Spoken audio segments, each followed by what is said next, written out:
Ito yung proven pair natin na naglalabas ng mga danpalo. May nagpa-reserve po nito, kaya lang nagbago isip niya, hindi niya nakinuha. Ayun yung anak niya na danpalo, pababa na. Far blue danpalo, possible dilute, post opa, DNA male.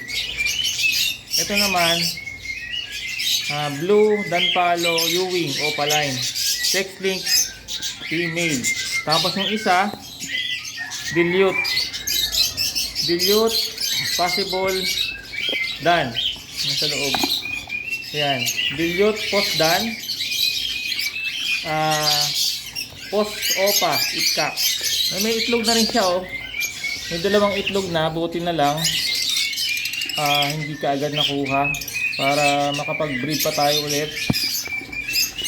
Kaya lang sayang, tatlo na pala, ito pa isa. Sayang yung opportunity ka, Abby, hindi mo nakuha yung ibon. Sana nang itlog na ito sa'yo. Ang gaganda pa naman ng mga anak nito.